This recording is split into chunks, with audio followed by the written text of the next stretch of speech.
Good afternoon, everybody. Call this meeting to order. And the first item of business on the agenda is a city code revision for property maintenance, a code regarding smoke detectors. We have our trustee staff coming to the fore. Good afternoon, Mr. Mayor and Council. Wayne Moen and Paul Falk, Inspections Manager, Planning and Code Administration Division. We're here this evening propose some amendments to our City Code, Chapter 64, Article 3, Property Maintenance Code, to reflect changes to the Maryland State Fire Prevention Code regarding smoke detectors and residential occupancies, with some additional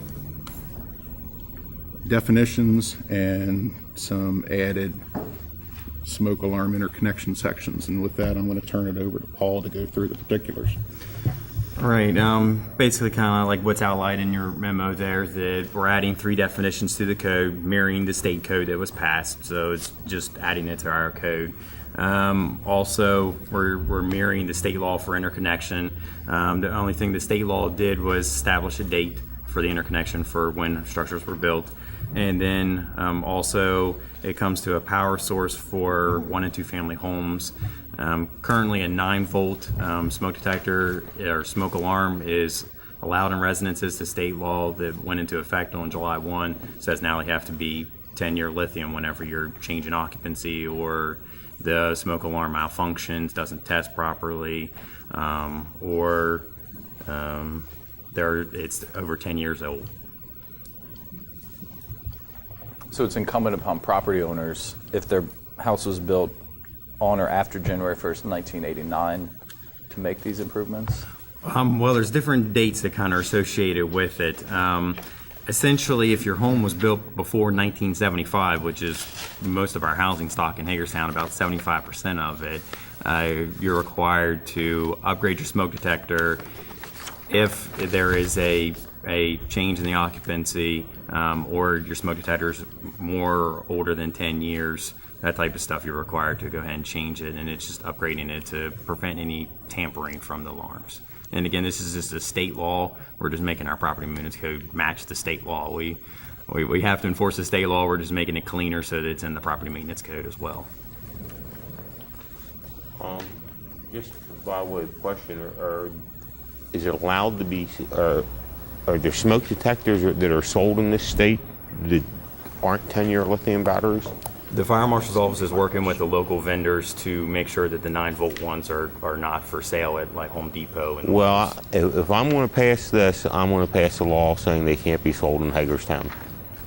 I don't know why you would allow them to be sold at stores in Hagerstown when they're not allowed to be put in homes. That was going to be my next question, is are they even available anymore if they're not allowed in the state? Are they not allowed in any structure, Paul? Residential, commercial? Commercial would be differently, so it's mostly just 1 and 2 family homes is what this law addressed. And I don't know what the details are, but I know the Fire Marshal's Office is working with the local vendors to make sure that they are not putting out for sale the 9-volt batteries.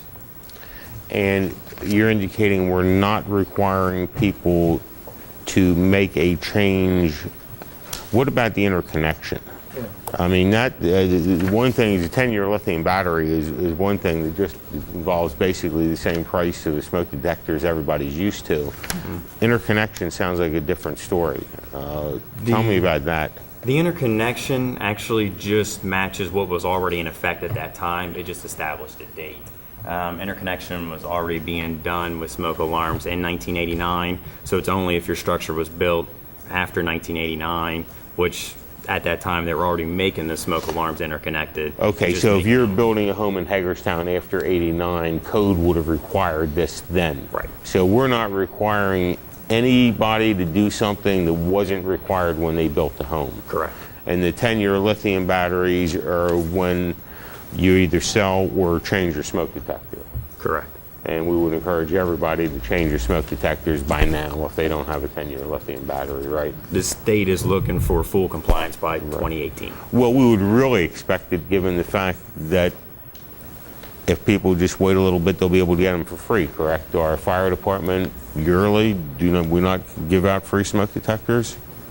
So I mean, so we're not even asking people to take a financial burden. They can get them free from us. So I would support it, given what you've said. That's when the fire department also comes by. Right. Because they stop. That's what I'm so talking you know, about. yeah. You're saying give away free batteries, but they come Yeah, you by. give away People need free to know smoke that they detectors. come. Right. I mean, sorry, smoke detectors, but they do come by and put them it for in. you, yeah.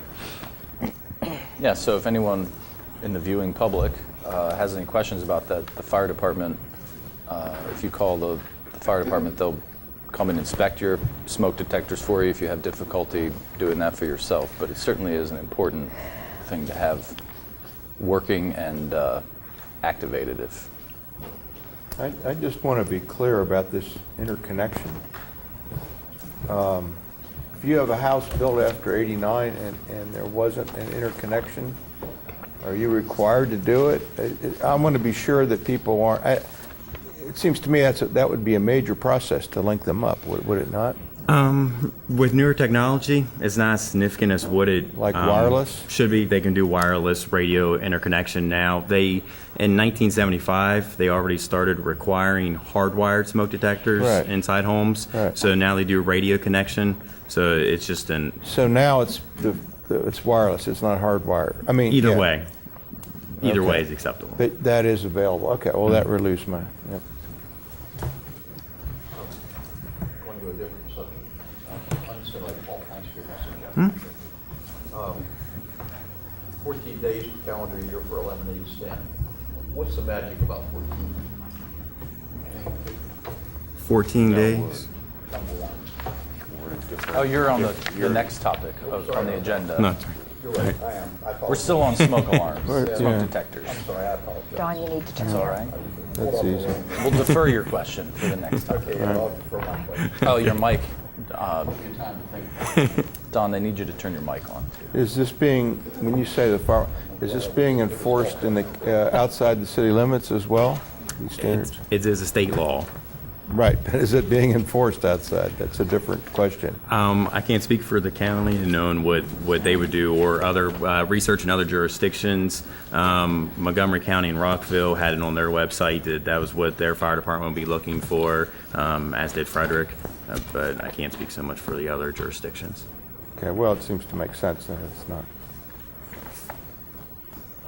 If you save a life with all this, well worth it. Any other questions or comments?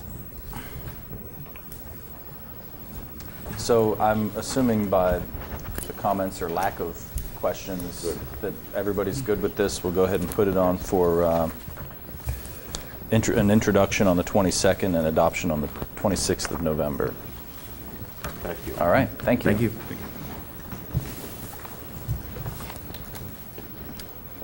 Next item on the agenda is are proposed amendments to the City Code, Chapter 176, Peddlers and Transient Dealers.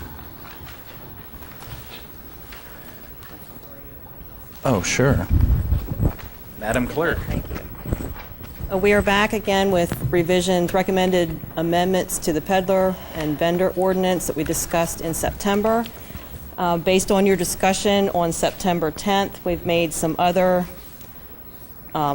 a little bit tighter regulations on it. We discussed at length the distance limitation for a vendor to be within 100 feet or 300 feet. In your packet is information about 100 feet from those established, the bricks and mortar businesses within the A&E district.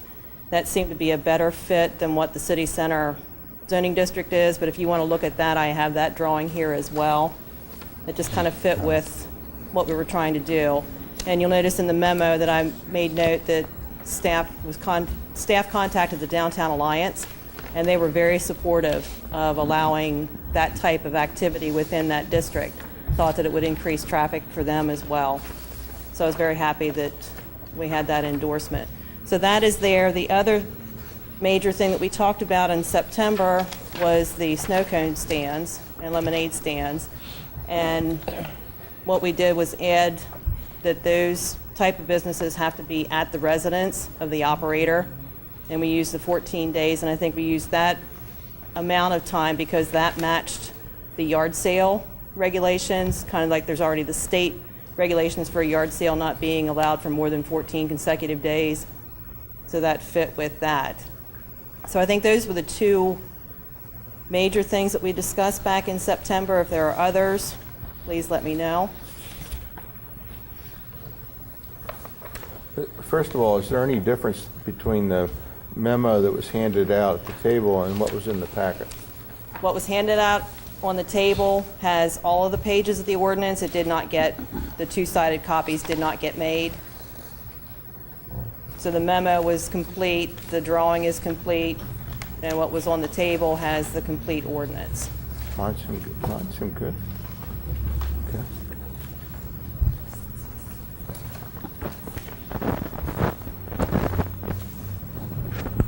I just think it's important to note by this drawing here, there are 20 restaurants now within the first 2 blocks of the square of Hagerstown. So anybody who says there's nothing going on in downtown Hagerstown should come and rediscover downtown, because it's right here, 20 restaurants within the first 2 blocks of the square. Just want to make that note. Two questions. The first, and I know it probably doesn't speak specifically to this, but Article 176.3, license exemptions, number 6, yard sales to the extent permitted by Maryland law. Again, I think that it would be beneficial to review the operation of various places within the city that sort of operate as permanent yard sales. I think that is sort of a next issue that we look at, and I'm not certain how then this would apply to that. I don't think this particular ordinance applies, but after we left the work session last month on that issue, we all went back into our files, and the council had addressed that at one point. I'm thinking about 6 years ago. Does that sound right? We forwarded circulated the memo again, and I think that would need to be a separate regulation. But the city does have the power to regulate what happens on the sidewalks. Are you talking about businesses who put all their stuff out on the sidewalk to promote their business, if you will? Well, I think that there is a difference between selling new commercial commodity goods and used goods in the manner that you would generally see in a yard sale fashion. I agree, it needs to be addressed. We do have a number of businesses that are doing that. We will have the ability, the yard sale restriction to 14 consecutive days per year is in state law, and there just isn't manpower, I guess, to enforce that. Because those are exempt, anything that goes beyond that 14 consecutive days would be subject to this ordinance, so they would be operating without a license if continually for more than the 14 days. Mark, you used the word 14 consecutive days, and yet that's not the language in the proposal here. We didn't want to use the word consecutive for the lemonade stands, sort of envisioning that a child would, probably not be operating 14 consecutive days, but would probably be operating weekends or that sort of thing. The state law, and we just referenced it, yard sales to the extent permitted by state law. In case there were a change in that, then we're certainly preempted from regulating what the state's already regulated, but that is the current state of the law for yard sales, specifically that it's 14, no longer than 14 consecutive days. Well, if you have what is going on now downtown and you have it 6 days, then Sunday's going to break that. So you wouldn't have consecutive. It's 14 consecutive days per year. There's actually some case law that talks about that being the maximum number of days per year as well. It's not very clearly written in the state code. Yeah, because they could come back and get us with that. All right. The second item is 176.9C. If you could just touch on, What page are you on? there are no page numbers. Okay, never mind. So the last page at the top, C, Right. says peddlers may not sell from the same location in the city for more than 30 minutes. So upon the expiration of 30 minutes, they pick up and move.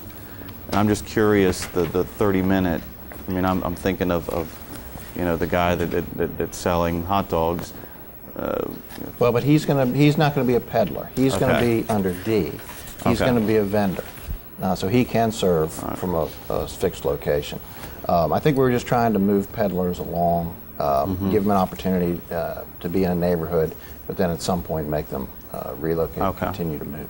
We're like the guys that sell all the glow-in-the-dark stuff in the Mummers Parade. They don't stand in one spot. They walk the Yeah, I just want to make sure parade. that I understood the differentiation because. Right. The vendors Yeah. will get a fixed location Okay. within the parameters right. identified, and a peddler can go door to door and move around.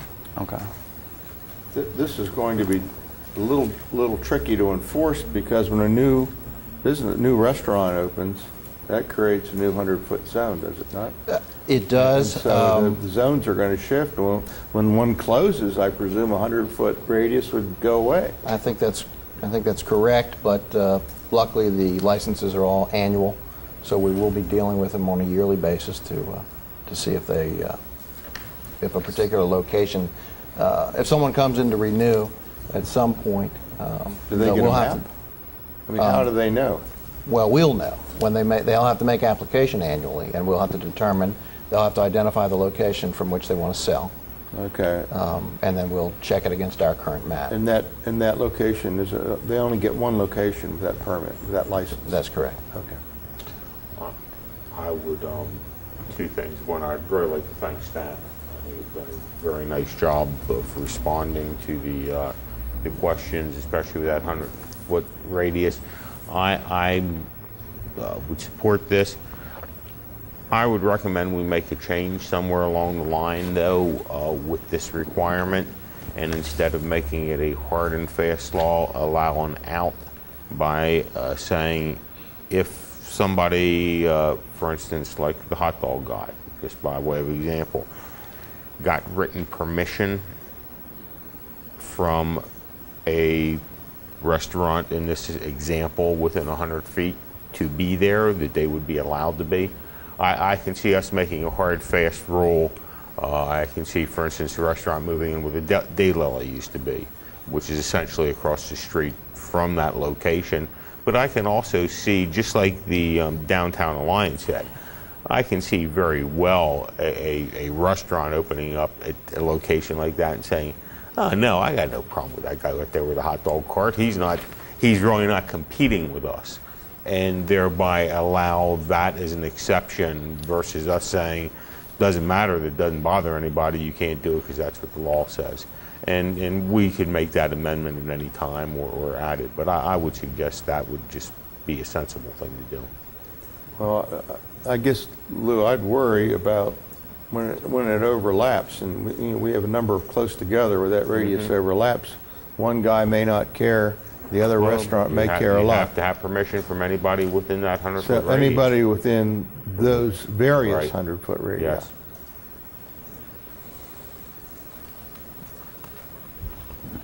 Any other questions or comments? I hear one clear indication of support. Anyone else in support of the changes as revised here today? Okay. Thank you. We'll put this on the agenda then for the 22nd for introduction and for final approval on the 26th of November. Thanks, staff. Appreciate it. On to the next item, which is the City Center Holiday Parking Program. Yes. Yeah, most of you have seen this before. It's basically allowing 2 hours of free parking in our parking decks during the holiday season. We begin the Monday after Thanksgiving. Thanksgiving and the day after would already be free as a city holiday. The weekend, the gates would be up anyway, so we decided to start that Monday, and we go through the first of the year. Now, effectively, that would make parking free in the decks every evening and on the weekends through the holiday season. Do you have any idea what the cost of this is? I can only tell you what the cost is, or how much revenue there typically is on a weekend, which could be anywhere from interdecks, anywhere from $700 to $1,000 a weekend. Depends on what's going on, events, that sort of thing. Okay. So figure 3, whatever it is, 4 or 5 weekends in there. Goodwill probably costs a lot more than that. So, But the idea is to encourage people to come downtown. That's what, Yeah. We've been doing this for a number of years now. I know. Do we have any idea how it's worked? I mean, you know, usage? No, we don't see a drop off, and I mean, the deck at the A&E deck is used pretty heavily on weekends, Right. whether this is in effect or not. And there's only so many spaces to use, so the turnover there is usually pretty good every weekend anyway. The North Potomac or the University District deck, we don't see much use on weekends either way. I think this is more of a statement of support to the downtown merchants and Alliance than there's anyone else. And I think it's something we've done every year. I can't imagine telling them we're not going to do it this year. Anyone opposed? Nope. All right. Thank you. Anybody have any questions? Not a question, but a comment. You know, we have this. You know, we were talking about Peddlers downtown and maybe helping business.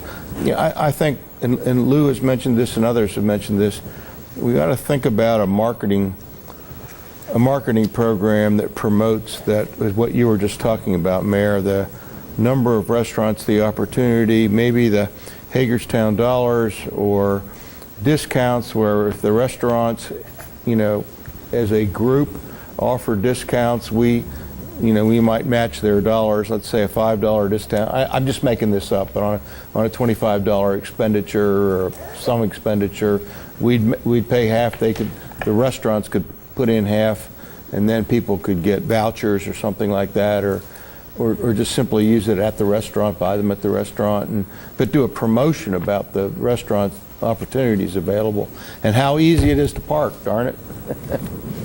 Seriously, and where you can park, and I just think we ought to think about that maybe in conjunction with any season, really. It doesn't have to be the Christmas season, but some strong marketing program to bring that to the attention of folks who just simply aren't aware of it or find it too hard to get around and to, you know, to say it really isn't. And Martin's right. And, you know, people bemoan the loss of the retail center of downtown. Happens everywhere. But if you look back historically, when we had a thriving retail center, we didn't have 20 restaurants downtown. I mean, you know, the big place to eat for lunch was McCrory's. McCrory's and People's Drugstore. And so people have seen one aspect of our downtown dramatically change in what they perceive as a negative, and a lot of those people haven't seen that we've shifted essentially from a retail center to a culinary and arts center. And if we've recognized it, I agree with Martin, we haven't marketed properly and we're still not marketing it. And, you know, I have talked about the downtown dollars for well over a year now, and we're coming back to the second Christmas season. And there is no reason that from Thanksgiving through the first of the year that our downtown restaurants shouldn't be full all the time bringing people downtown. And I think we need to do something aggressive, and I think it's a very inexpensive thing to do what we did last year, which I think was a 20% discount on downtown dollars. So you spent $80, you got $100 worth of downtown dollars. It was very good, but we did not market it like it needs to be marketed. And it needs to be started soon if we're going to do that.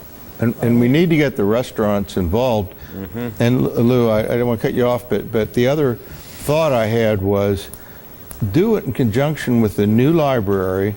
You know, here's a destination, and then go get lunch or dinner. The Maryland Theater, actually put a schedule in for the next month or whatever as part of the promotion. The Barbara Ingram School has events.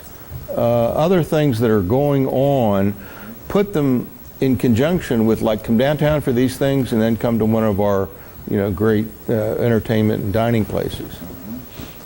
So that was just a general idea, because I think we got to capture this and we got to help. But I hope the businesses can get in the spirit and participate as well. And the same with the institutions like the library, the theater, and Barbara Ingram. Mr. Administrator. Well, we do have the downtown dollars on for your work session on the 5th. Right. Because we tried some new things last year, and we can certainly work more on the marketing, coordinating with the Downtown Alliance and the arts and cultural side of our downtown. So we'll have that for you on the 5th.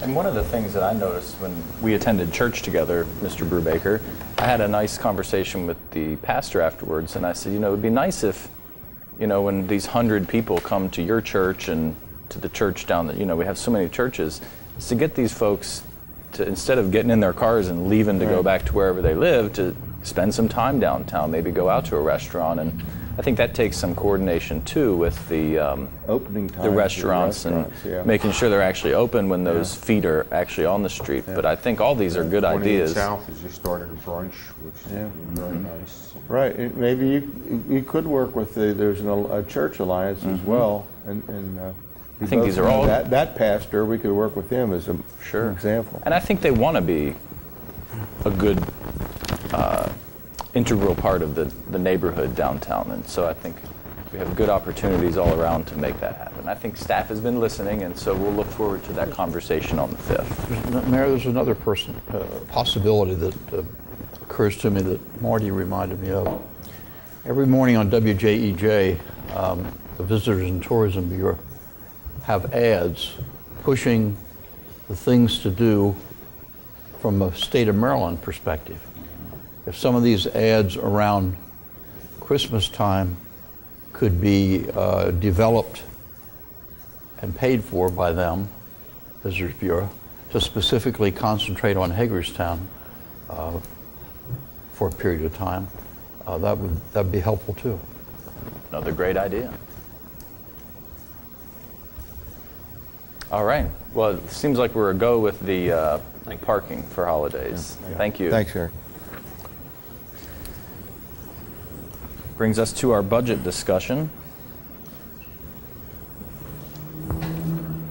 In the memo, it outlines the 3 revenue opportunities or ideas that are on the table. So welcome back to the table, some of you. Good evening. I guess we're going to start with the utility dividend transfers. Mr. Spiker, do you want to introduce that? I did put together a short bulleted memo for the mayor and council to try to just take us through some of the funding that the utilities group assist with in the general fund. I also attached we actually have 3 dividend policies that are floating around out there, and I would suggest, if you'd allow me, I could rewrite it into one and call it the enterprise fund dividend policy that would cover all of the enterprise funds for utilization for any of the 6 enterprise funds, I'm sorry, for the 6 total at any time that they would become financially available to the mayor and council to utilize. I'd like to use I think the light department dividend fund has the most definitive language in it, and I would offer to be able to add maybe one piece of language in there. In the previous 5-year rate study and the rate study that we'll talk about next week, we always discuss the 3 R's, which are repair, replacement, and rehabilitation, to try to get a funding source in case we have a catastrophic event in any of the utilities. And they're approximately, we should have a level of maybe 1% of operating revenues on that. So as it's written now, we look at reserving 2 months of operating revenues. Anything over that then would allow to declare a dividend for any of the utilities. So if council's fine with that, I'll rewrite that and bring it back early November sometime in a work session for a discussion on that part of it. And then if I could just go through quickly what the enterprise funds, the general fund requirements that we do work with. The first bullets are just, we used the unaudited funds that were available to me in Munis just to give us a quick snapshot of where we stand right now. We're still completing the asset review, and so there'll be some depreciation that will occur within the funding, which will bring those numbers down a little bit. But electric fund would require $4.6 million of operating revenue to have before we could declare a dividend. Right now, wastewater would be $2.085 million, and water would be $2.096 million. Of those 3 funds, water could conceivably declare a dividend for this fiscal year. Each of the three utilities, we are assessed a utilities public license fee each year at $4,500. A payment in lieu of taxes. Electric division, of course, is over $500,000. Wastewater division, all of the assets of the wastewater division, the major assets, including the plant, are within the city limits, and that's why it's at $1.2 million. It does seem like it's skewed a little bit, but the great asset base that it has is basically concentrated within the boundaries of the city of Hagerstown. The plant specifically is what drives that up. And of course, the water division at $660,000. R.C. Wilson's external to the boundaries, hence the reason it's a little bit less. Administrative allocation, which goes to the function of what finance does for us, public works, human resources, other administrative duties. You can see the listing on that. Electric's $837, wastewater $510, water division $650,000. So when you add the payment in lieu of tax and the administrative allocation for the fiscal year, the utilities division, it's $4.488 million out of a $36.7 million budget is actually returned to the general fund in assistance to us. And I met with Michelle this morning. We really need to emphasize that for the mayor and council so that Correct. you understand that in that fiscal year, more than 10% of the general fund revenues are simply a transfer from the three utility funds. That doesn't include in FY14 the dividend transfer. We're just talking about what Mike's just summarized for you with the payment in lieu of taxes and administrative allocations. So the general fund takes a lot of revenue from the utility funds, and we have to keep an eye on that because we also have rate studies that look at those kind of things in terms of how much can we take from the utility funds. But that's obviously significant. $4.5 million of the general fund revenues are coming from the three utilities. How is the pilot determined? It is similar to what most corporations would do if they were not exempt, where they file their return with the state, where they're putting in the value of their book value of their assets. So the book value of the assets were looked at for the enterprise funds. Again, wastewater, the majority of all of their operations and their assets are within city limits. Water outside, so as the value of the fixed assets decline, for instance, like in the electric side, the electric fund. And it's like a certain percentage then, or? It's yes. Gotcha. We do a complete audit of all the book value of our assets every year, and Yes, it's we worked do. through finance then, and that's how they declare what the payment of the taxes should be. Just curious. And the difference then between a pilot and a dividend is the dividend is just excess. It's not based on any kind of book value or. Correct. Right. The pilot would be what typically would be assessed if they were within Right. somewhere else for corporate personal Right. property. But this is in lieu of that. The dividend would be more applicable if we sold a lot of product. If we had a good year Right. in water revenue, good year in wastewater revenue, then it would show that we could maybe make that. If not, we try to keep everything as close as we can to operating revenues and Right. expenditures. Right. And in order to declare the dividend, we do have to allow, within the current policy, enough for capital improvements and for future capital improvements. So we don't look at just 1 year as a snapshot. We have to look at another 5-year projected out to make sure that we're not taking away the cash in the current year that they may need for Right. capital improvements that we've committed to in the following year.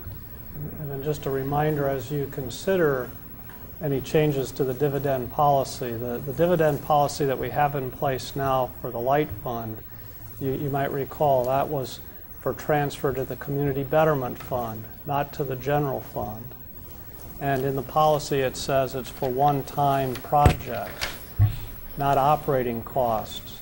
So the light fund dividend policy right now talks about and it's included in your packet, being the source of funding for the community betterment fund. It doesn't provide for a transfer to the general fund right now from the light fund. We did in the current year, in addition to the $4.5 million roughly in administrative allocation and payment in lieu of tax, transfer $250,000 as a dividend from water fund to the general fund in the current year's budget. That policy is different. So we'll just need to consider how you want to handle that in terms of the community betterment fund versus the general fund, one-time projects versus ongoing annual operating expenditures.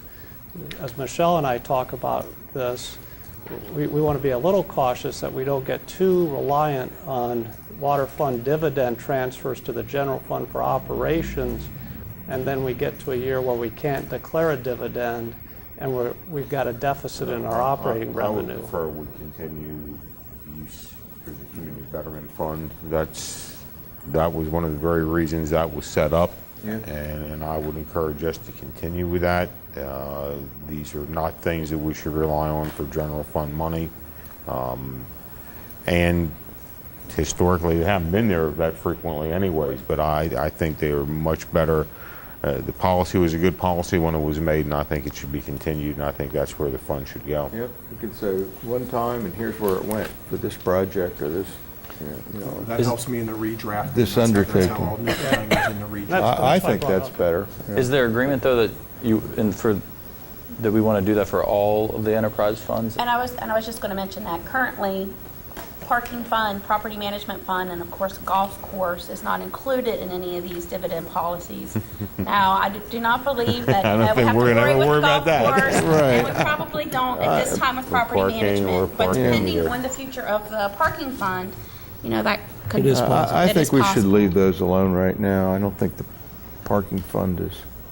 Even if we headed it as enterprise funds, they're still never going to meet the threshold. So we wouldn't Right, have to that's what I discuss mean. it. At staff level, we would just delete those before we came to council, knowing what the financial obligations were for those funds. That way we wouldn't have to come back at a future date with another policy. And Mike, how long's it been since we were able to declare a dividend in the light fund? It's been a long time. 2003. So going on roughly 10 years. That's correct. So that gives the council a sense of how these policies are written and how they're. Well, and that protects the ratepayers as well. Right, right, which is the flip side that we have to be very respectful. Yeah, you have to be aware of the ratepayers. Mr. Alshire? Speaking of the ratepayers, what is the current differential between in versus out? For Inside the city versus outside the city? For which one? For water or wastewater? 50.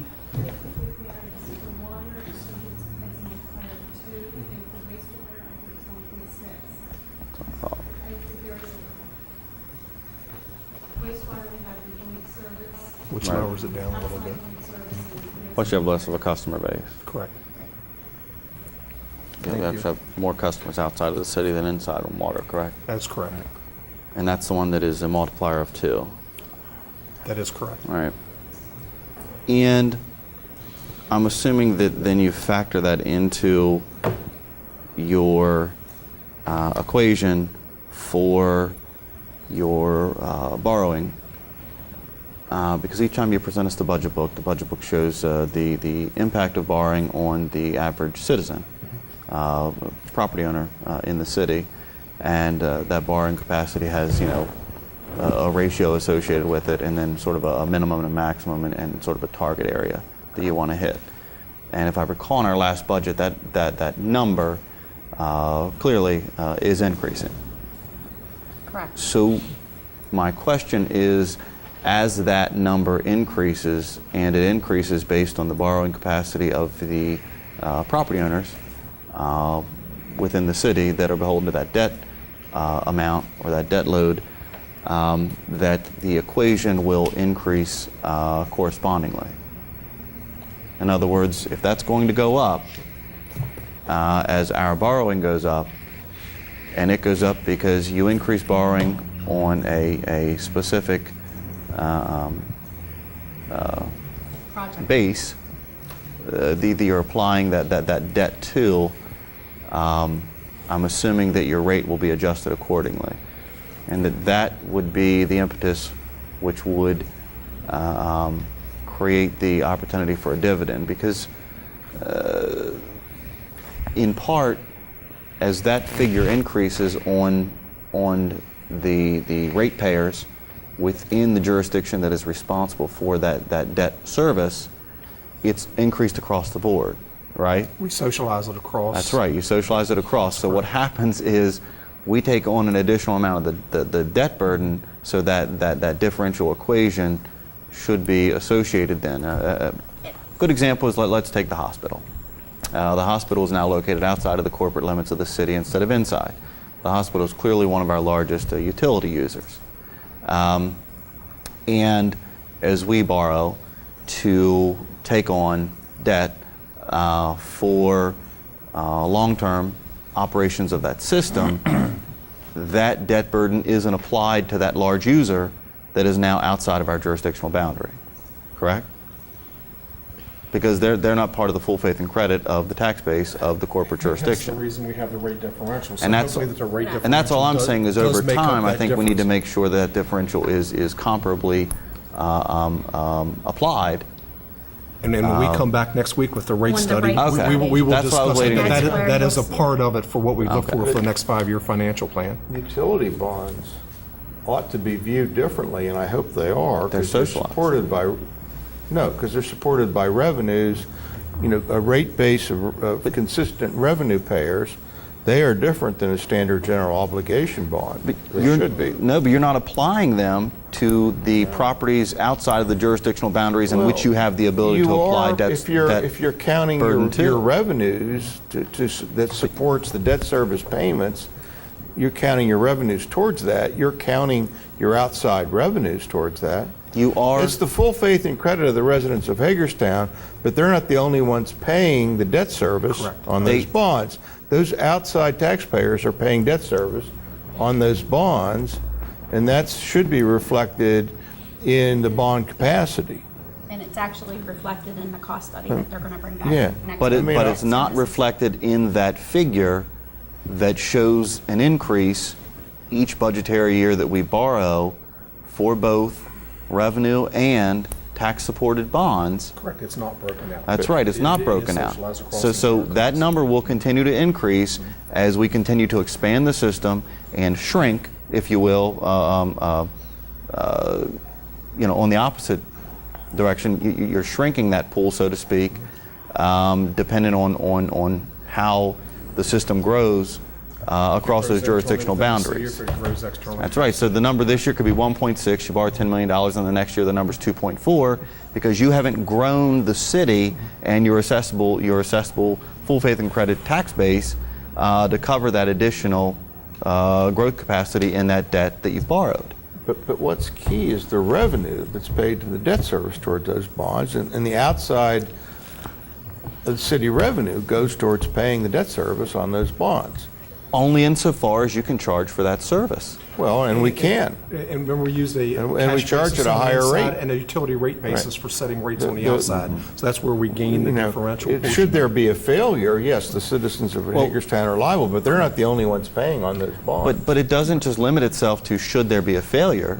It limits itself when you go out to that bond rating agency and say, here is our figures.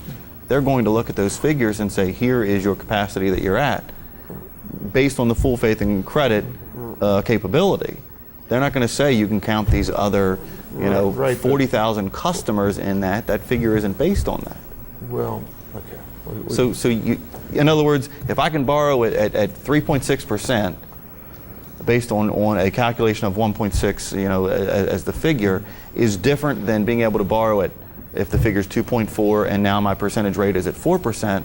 I've lost 0.4% worth of interest capability, and that to me is a differential in which we should make sure is associated in that rate cost equation. And I'm not sure if the bond count that they delve that far into the rate differential. Don't they look at the total revenue receipt from each of the utilities and don't break it out inside and outside when we look at it? And if we're not breaking it out, then we're not accounting for that capacity or potential capacity that's lost in that difference between your interest capability that you can achieve. Well, the debt service for the bonds that you issue, and by the way, we should make it clear, the bonds are for hardware, for long-lasting projects, for capital projects. The bonds are not for operation of the system. I want to make that absolutely clear. You know, they're for sewer lines, they're for plant capacity, they're for environmental treatment. I mean, environmental hardware, not treatment. They're all long-term And assets. all long-term capital expenses. They're required to run the system, often required by the outside and necessary to, you know, properly treat and provide clean water, treat sewage. That said, the debt service ought to be paid strictly by revenue from the utility system. That is how it's set up. Yes. Correct. That's the way I understand it. Correct. Yes. That's true. Well, yeah, so that's a different situation than a geo bond for a road or something like that. It Kristen, is. Laugh, but it is. a It different is, situation. but your ability, as that figure grows, will be applied to your interest capacity in which you are able to achieve. In other words, as that figure gets higher, because your base doesn't grow, to assume that equal absorption of that debt responsibility, that interest differential is going to grow potentially, because, and I think that you would need to account for that, because, you know, a difference when you're borrowing $10 million for a system upgrade, and your differential then is applied to an interest rate based on one equation when you're at 1.6 and you can get, you know, 3% interest, or if that base doesn't have that ability of growth to absorb it, and it's you know 4% interest, that difference is to me a difference in level of money lost that you're paying more out of, and I think you've got to account for that, you know, in that differential model. Fortunately for us, our major CIP bond is through MDE, which Right, is I know, through 0% MDE where you get or 0% and 1%, So but- it kind of takes that part of the equation out of it. It's just a basically repayment of the outstanding principal.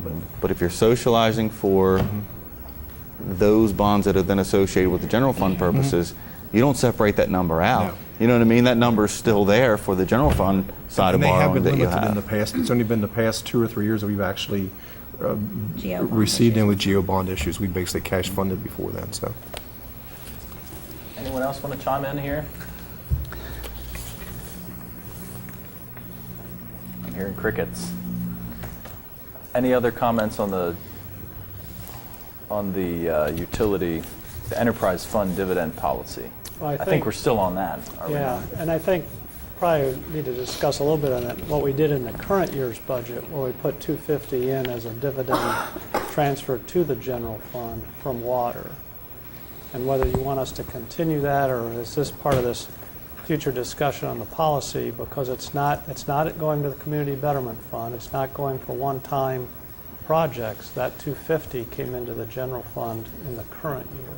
And we have that in both fiscal year 14 and in the fiscal year 15 budget. So if we are looking to combine them and make them all the community betterment fund, if water does declare a dividend, then the fiscal year 15 money of $250 needs to be removed. It goes to PAYGO, and that's that much less PAYGO that we have to allocate from the general fund. So it's a fungible item. You can make it fungible.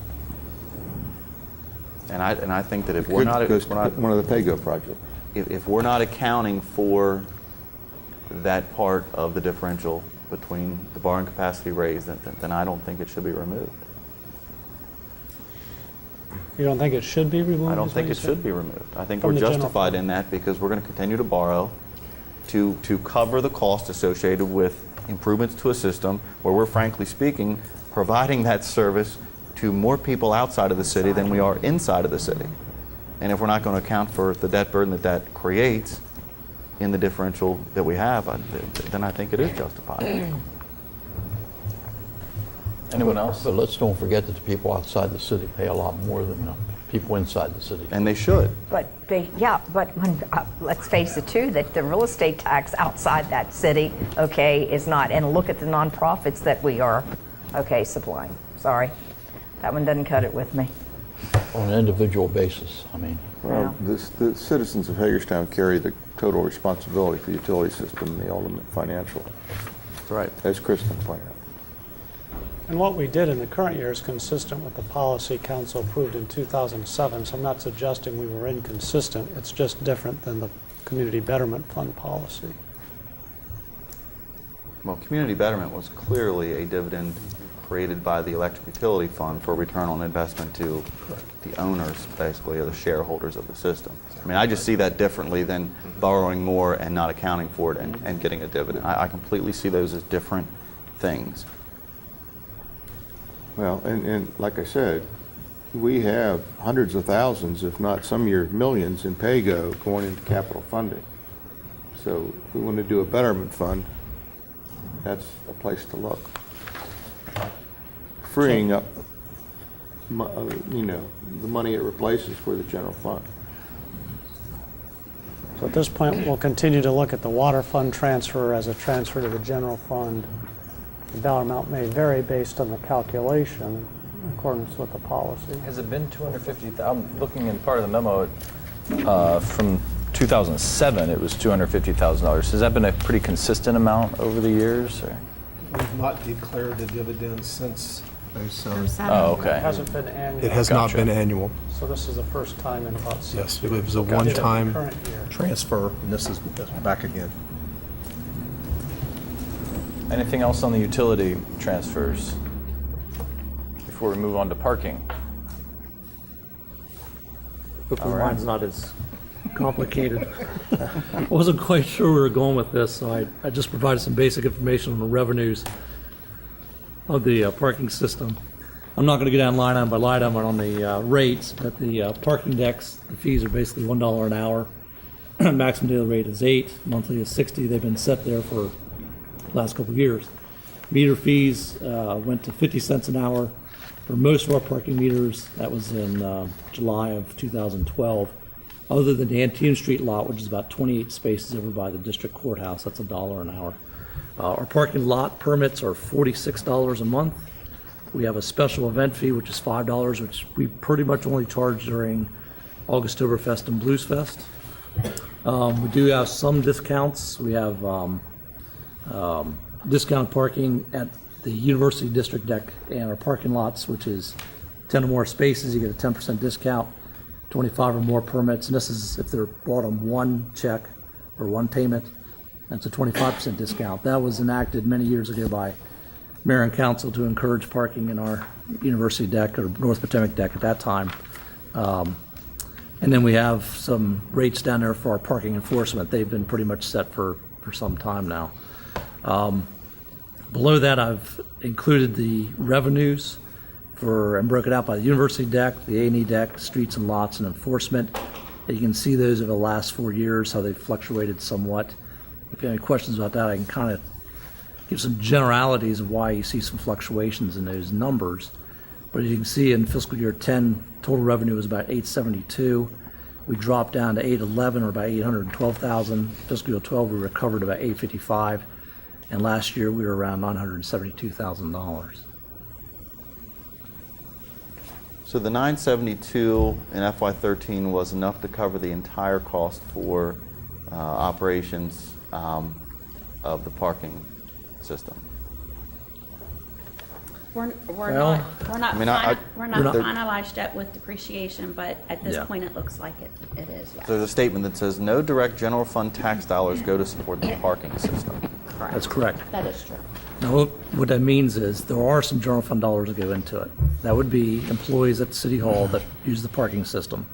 Those departments pay for the employees' parking. So, I mean, the general fund is paying then. Yeah, but there's no direct amount there's no check cut from the general fund dollars that go into the parking fund to support it.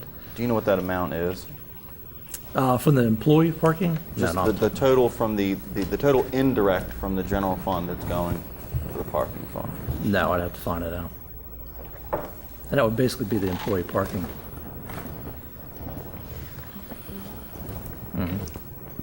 You, on a memo, exiting between 4 p.m. and 6 p.m. weeknights and weekends, $1. Yeah, I didn't understand that either. Oh, I meant 6 a.m., I'm sorry. Does it say 6 p.m.? That says 4 p.m. and 6 a.m. Well, does that mean if somebody comes into the deck at 8 a.m. in the morning and leaves at 5 in the afternoon, they pay $1? No. Okay. If you come in at 4:01 p.m. Okay. and leave at 5:59, you're Answered going to the pay question. $1. Okay. If you come in at 3 o'clock in the afternoon, you pay that first $1, then you pay another $1. Gotcha, I understand. Similarly on the weekend, if you come in there at 5 o'clock on Friday afternoon and leave your car on the deck and leave Sunday night or Monday morning before 6, you'll pay $1. Right. Okay. That's fine. I just wasn't sure that I. But if you overlap there on any of for the the other week. hours, you'll pay the other rate. Right. Yep, So you exactly. park there for the weekend for $1? Yes. Wow. If you only exit once, right? Yeah, if you exit one. Now, if you keep coming and going, you'll pay $1 every time. Yep. I know, it's quite a bargain, isn't it? That's interesting. It's okay. I like encouraging people to think maybe they should take other alternate transportation home at 1 a.m. in the morning, not to worry about the extra $1 for parking. We do have some people, not very many. There are a couple that appear to try and use our parking decks as a garage. I mean, they'll park in there Friday or Saturday morning and leave their car, but it's not very, I mean, there's a couple people, but that's about That's it. okay. And the University District deck, like I said, on the weekends rarely gets used. Some members of the students at the University of Maryland and a few others, but not very many. A&E deck has 185 spaces, and there's some weekends we'll run 1,000 cars through there. So there's a big turnover in that space on weekends. What impact, if any, do you think the library opening will have on the A&E deck? I'm not sure.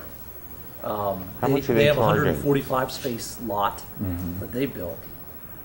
We expect to see some, but we also opened up a number of spaces along the street that were closed off for a long time also. But Do you know we'll what probably they're see charging we'll over probably there? see some. What's that? You know what the county lot's going to be charging? I think if you go into the library, they just validate your parking Right, for but do free. you know what it is if they don't? I'm not sure.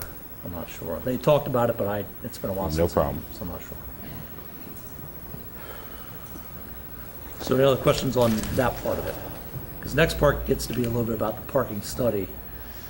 The parking master plan that was completed in 2012, they had a recommendation there on the rates. And what the recommendation was, based on what they found, was to raise the rates on the street only. In other words, it's 50 cents an hour now. They suggested raise it on the street to $1 and lower the rate in the decks.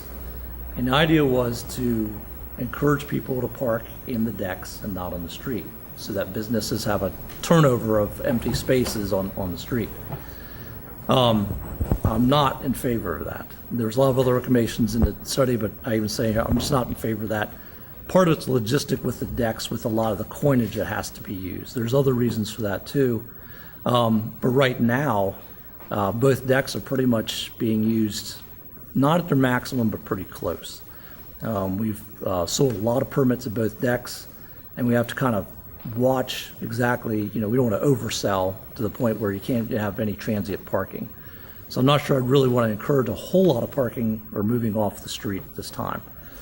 But I included in here some charts, and these can be manipulated a number of different ways, but chart number 1 is basically if we made that move and no change in parking habits occurred. In other words, the cash sales at both decks went from $1 an hour to 50 cents. The street meters went from, we'll say, 50 cents to $1, and all the other street meters stayed the same. And what it shows is, based on fiscal year 13 revenues, it'd be an increase of about $12,000 in revenue overall. Okay, you understand that? Chart 2 is, let's say it does start changing habits. Let's say 10% of the parkers, or drivers will say, move from the street and park in the deck. So all I did was up the cash sales in the decks by 10% and reduce the 10% on a couple lots we thought they might move from. Maybe from the street, maybe from Antietam, maybe the Central, where they'd move around a little bit.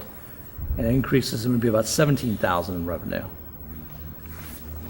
If the driving habits change by 20%, you actually see a drop off in revenue. You actually go backwards, because now more people are starting to use the lesser rate than the higher rate.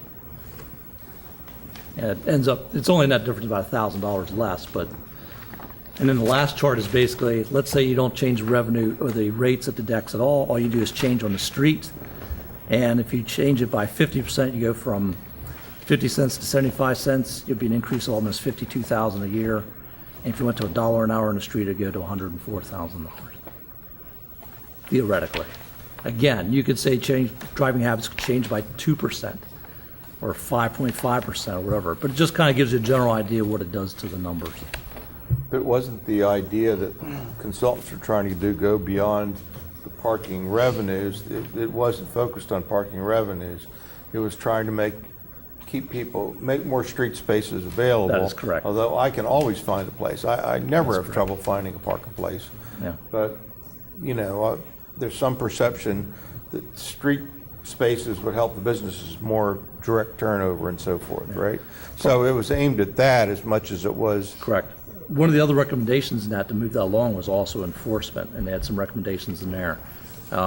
We have done some changes on enforcement, and that has actually helped drivers either pay the meter or move along. So that has helped also.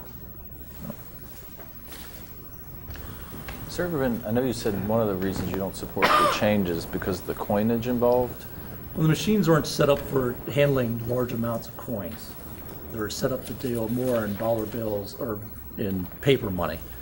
By using coins, if more people are using coins, we have to just go in the machine and change them out more often. It would increase our operating expense. Somewhat. Yeah. Somewhat. We have more labor to change it out. It also opens up the liability. Every time you open the machine, you're exposing the employee and the cash to theft or whatever else. Either from our employees, hopefully not, or somebody else. So that's some of the reasons why. Have we ever looked at those parking system where we would just get rid of the meters and have those central places on every block or whatever where you go? Yeah, there's a number of ways to do that. Take the coins out of the equation. Right now, because our meter's in such good shape, to set up one of those units is about $10,000 to $12,000. It would take a while to recoup this cost, and even the study recommended at this time it probably wouldn't be financially conducive to do that. So it's something to plan for the future. Yeah, we've done. They also have systems After where we you don't build have our to place your meters at all. After we build our next parking deck. We're not utilizing the two that we have. Hush. Well, they're actually getting a fair amount of use. There's no Yeah, doubt well, about it, talk so. to this one across the street. That's not getting the fair amount. But right now we have the People upper are very decks. lazy these days. They really don't want to walk. So when you have this one and it's setting, that it's empty, 3/4, okay, and because we're going down to this end, and that's why we have a problem with obesity these days. No one wants to walk.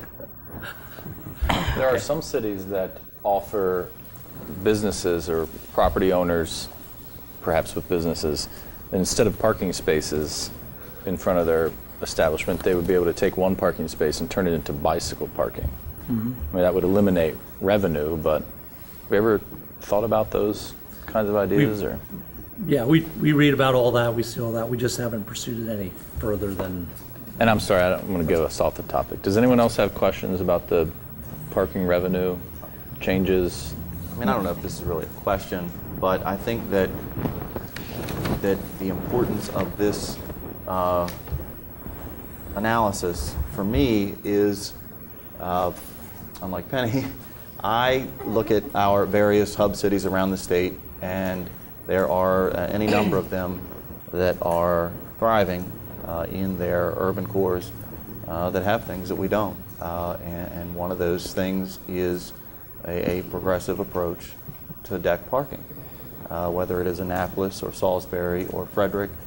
I remember some years ago at a chamber meeting, and Ron Young is speaking, and he said, we build a deck, we get it up and running, and financially stable, and we move on to the next one, because that's the only way you are able to reoccupy the thousands of square feet that you have in your urban core that require parking to reoccupy.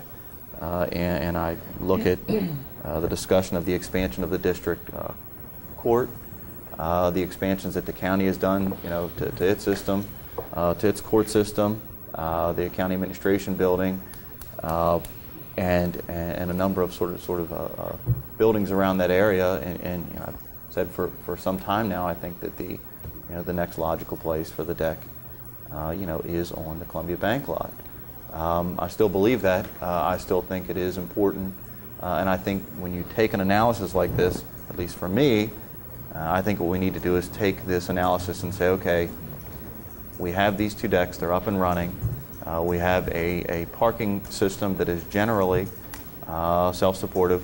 How do we get to the next deck? Because we're going to have to take that equation just like we did with the A&E deck and say, what is the impact going to be on the general fund, and how do we adjust the parking rate system just like we did when the A&E deck came about, so that the parking fund can both remain to a large degree self-supporting, and we can move forward with construction of the next parking deck for downtown.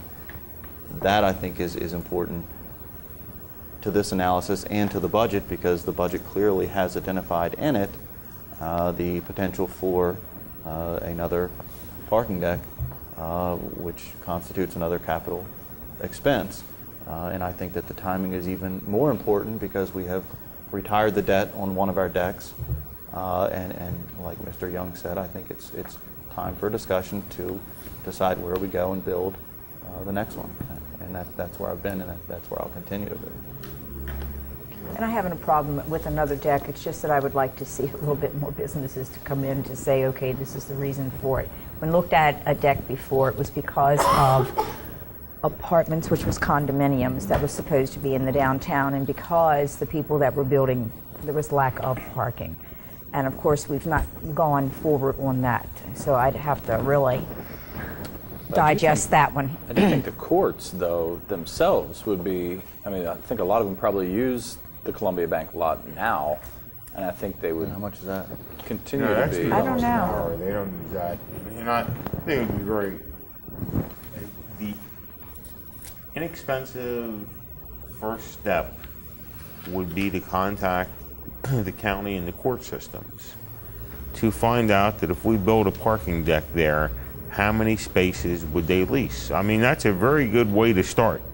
You can at least get a basic understanding right there from a need. And I don't think we've ever done that. Mm-hmm. And I know both of those courts and the jurors that come in every day would love to have parking that was undercover, secure, and other things. And I think that's an excellent place to start, because they would be the two of the top tenants to such a deck. Right. I think it will be And to difficult find to that. redevelop. I mean, you look at that, I guess it's the unit block of Summit Avenue there, where you have the old Shockley building and all those other empty buildings. I mean, it's going to be impossible to, like Kristen says, reoccupy them if there's nowhere for them to park. Well, the sad thing is that in order to move businesses and to get them in here, the ones that are holding on to the majority of those buildings are going nowhere with them, you know? But I do think... But I can see, and Lou, you have a good point. and I'm, if you have the ones and you have the demand, and they're saying, okay, yes, this is what we will do. But again, I just can't see it. That's where you start. Right. Nobody wants to build a deck on spec, I think, as Mr. Brubaker has said I'd before. like to follow up on what Penny said, because I'd love to be able to support a deck. Any deck we build right now would be paid for by the citizens of Hagerstown, not by people parking in the deck. But knowing that we have those end users would... The parking consultant said, don't build decks on speculation. Build them where you have some accompanying project that's going to use a portion where you have a stakeholder in that deck. Don't build them on spec, because here's what will happen. You'll get somebody that does come to town and wants to build somewhere else. You'll have used your debt capacity for that deck. So do it with people that are going to use it. Third, those business owners, yes, those buildings need to be filled, but they need to be brought in and tied to that deck. They need to participate in some way. Or what we'll have is, we'll build the deck, Aunt Susie, as I like to say, will pay for it, because that's who will be paying for it. And all those property owners, they'll think that their value is increased and try to sell their building. We already heard from some of them that they would increase the price of their property. They didn't say they'd fix up their property. They just increased the price of their property 3 times. Well, I don't want that. I want somebody doing something with the property, not trying to flip it or build on spec, because Aunt Susie made that investment. I want her to get a return on it. So we need a major stakeholder, and we need the participation of the surrounding businesses wherever we build it. And with that, I could support it, even putting in a significant amount of general fund money, if we had participation by the business sector to help with it. Would you consider let me make this would you point. consider the courts a stakeholder in that, Marty? I mean, Well, they could be if they were Sort of willing to the put a low-hanging significant fruit. financial stake in there. Yeah. But what's I don't know whether that's true. If their parking needs are satisfied now, why would they be interested in investing in a deck? And I don't know to what extent they have overflow. Well, I'm not even, I would not anticipate they would be interested at all in investing in a deck, but I think they'd be very interested in talking about leasing spaces in a Yeah. deck. Well, And it seems to me. that's that- investing in it. If you can Okay. sign a lease Yeah. for a long term And- at a decent rate, Right. at a decent Right. rate, that's investing in it. Okay. I'll make this point. There are certain things that the city of Hagerstown can do to force a need for a deck downtown. It seems to me that if we get serious about broadband, bringing broadband, serious broadband to downtown Hagerstown, we're going to need additional parking spaces. I'm aware that at least one major Italian restaurant's looking at downtown. They're going to have to invest $1 million to come here if they do it. There's another French restaurant looking at downtown. So these kinds of activities will demand more parking. But if things work out that way, I hope that no one uses the model of Annapolis to value parking in downtown Hagerstown, because the cost of parking in downtown Annapolis is so great that the average person can't even afford it anymore. it's because we know average people don't go to Annapolis. It's all those lawyers and lawmakers down there who Maybe have that's all that true. money. I don't know, but there are people that live down there that have no place to put their car except on those decks. It's not unusual to have to pay $20, $25 for parking down there for a day or a day and a half. Well, and it's because a lot of people have to go down there to do business because it's the state capital, and so they figure they'll. So we don't they'll want to pay copy up. that. We don't want to copy that plan, or nobody will come to downtown Hagerstown. And I have asked staff to look into things like, okay, we'll create a district around if we build a deck and assess properties, and if the properties are renovated, maybe we'll give a break on that assessment. Something to encourage things to actually happen, and I'm not sure building the deck would, and if you build it in the wrong place, you won't have the capacity to go if you have another stakeholder. I would just say two things. One, we're sure finding ways to spend money instead of raise revenue. Is what I thought we were discussing, and that's one. And no, I understand that's a little on the funny, but two, on the more serious side, is I think that to discuss parking in a vacuum doesn't make sense, because whether I agree with Kristen or don't agree with Kristen isn't as relevant as where he says a parking deck would be appropriate is adjacent to an area that I believe desperately needs government assistance in redevelopment. So I think that we could, both Kristen and Martin are right, that parking deck and project go together, because hopefully we're going to have a project there. Well, we own properties there. Well, I on understand Washington that. Street. And so I think, that continues to be something ultimately we have to look at. And there are private stakeholders down there that I think would be appropriate, and maybe individually we reach out. I don't know. I know there are folks down there that are looking to have good things happen, and it's time that we make sure that we get with them and say, how can we work together? That's how South Potomac Street came about. For good or for bad, was a combination of private, That public. was tied to a project. No, exactly. And we're talking Hopefully about it'll be some of the same players, though, with Mr. Bowman. There's no question about that, and I think that those discussions need to be had, how we do this. If the project would benefit particular people that are expected to pay for it or help pay for it, that would help a lot, move it along a lot. I can just say a couple. Please.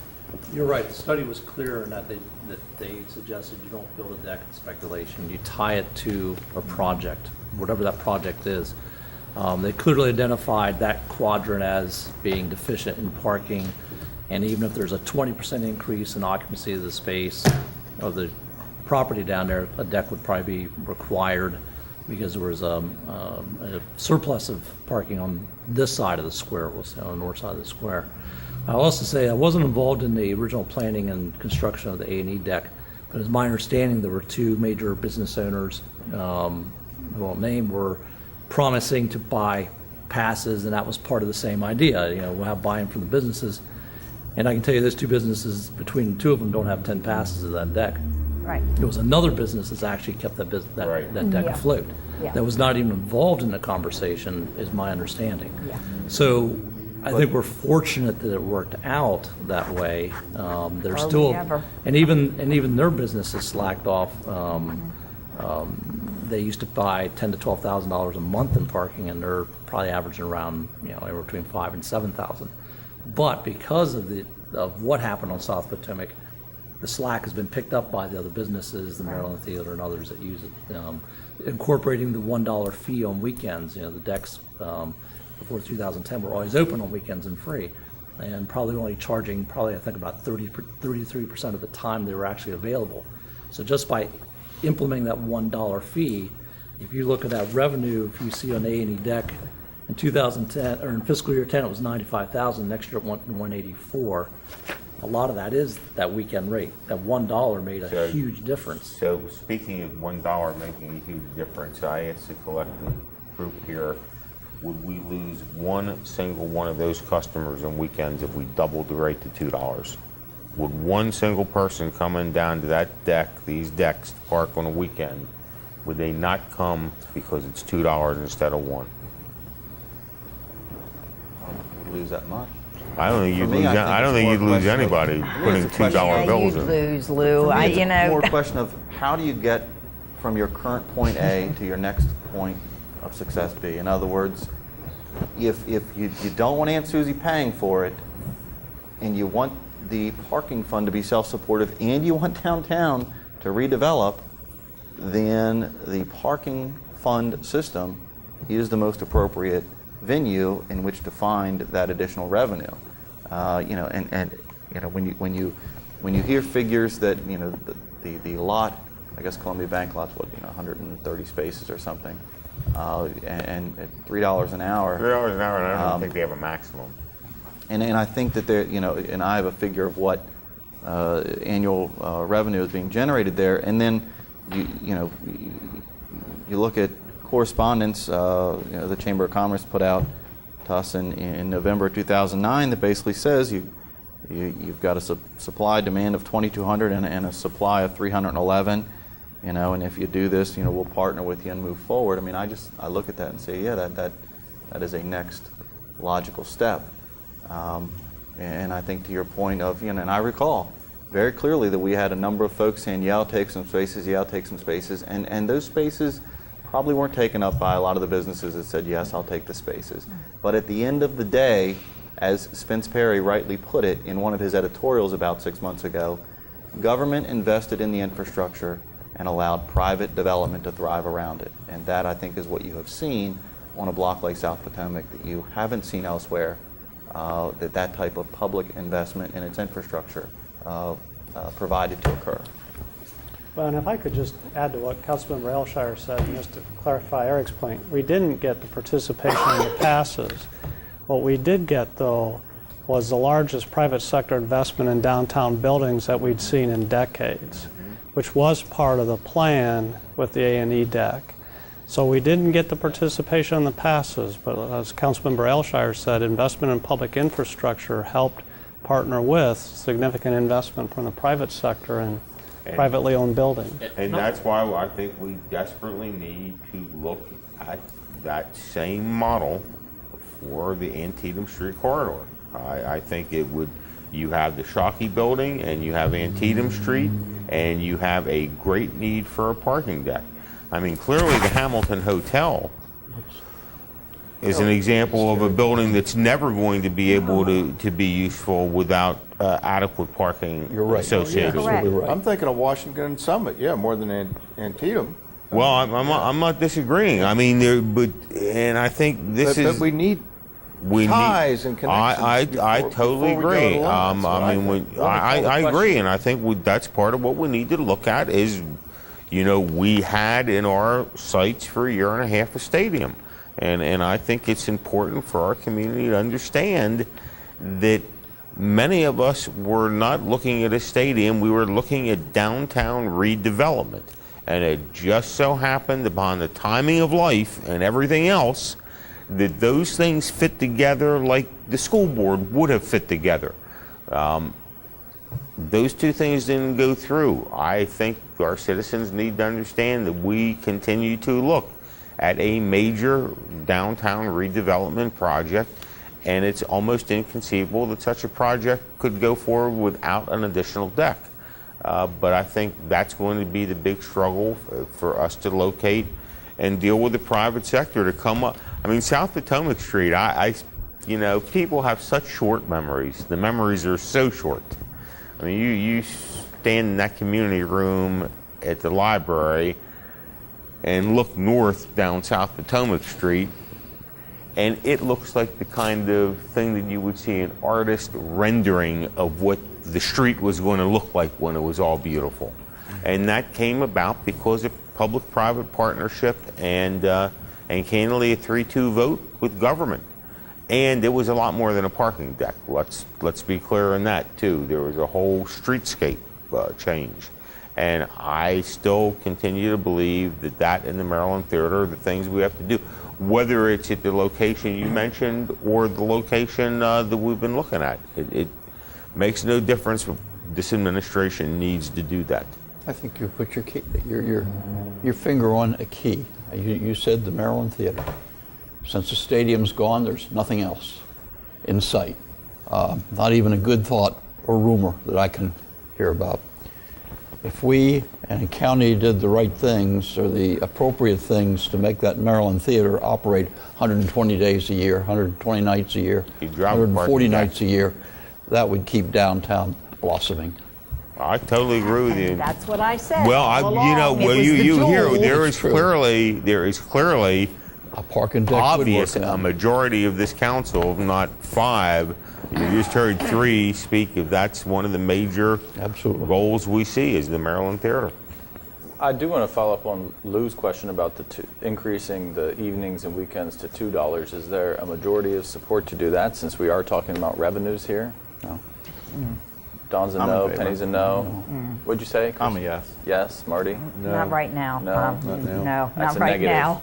All right, just wanted to get clarity on that. Yeah.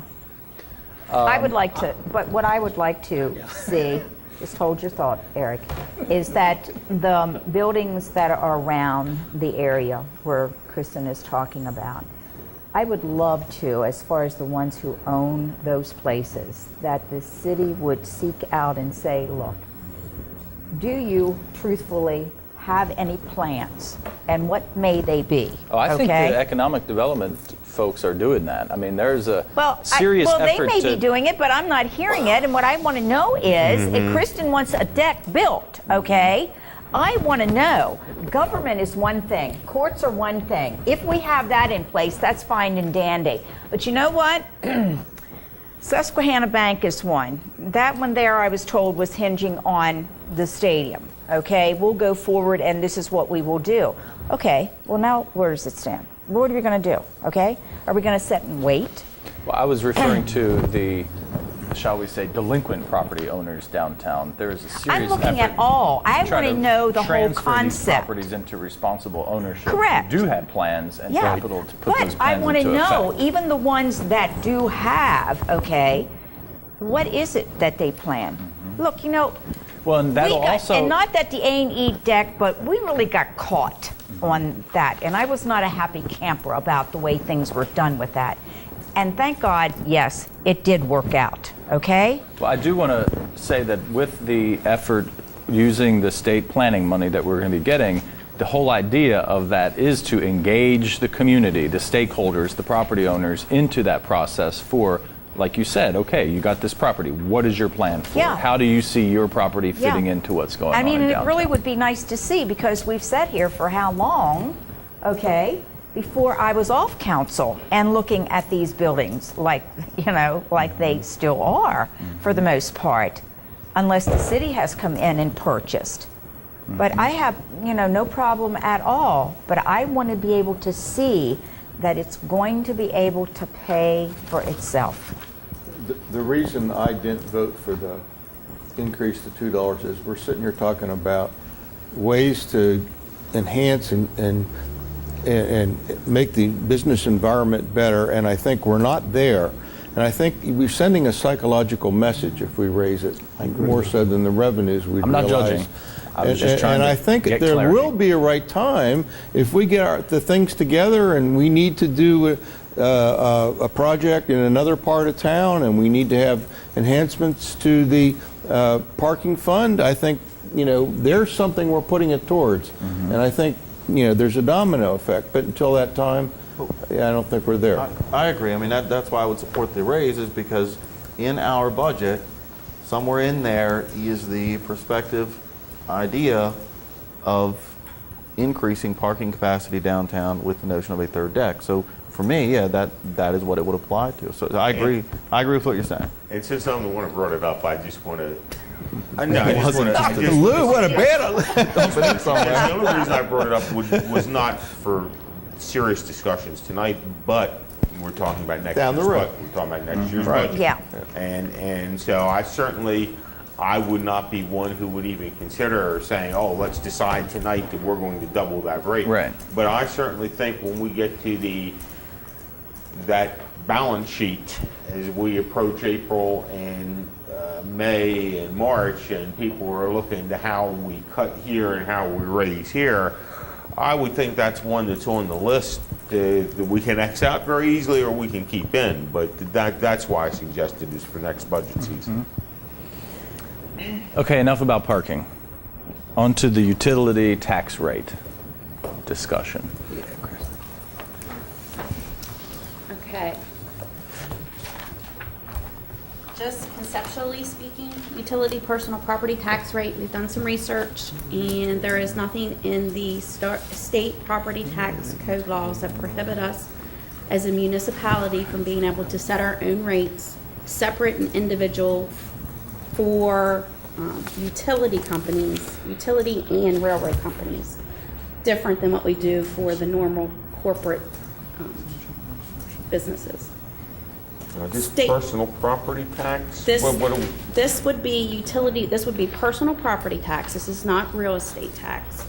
And the way that the state code is written, personal property tax by default for municipalities is 2.5 times your real estate tax rate.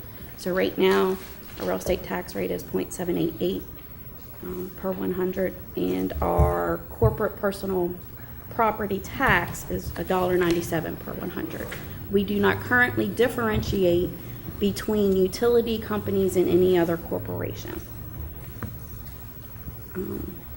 Going forwards, this is something that we can do, and we can establish a separate rate for those companies that would fall under the utility and railroads. The state would define what those corporations look like and who they are.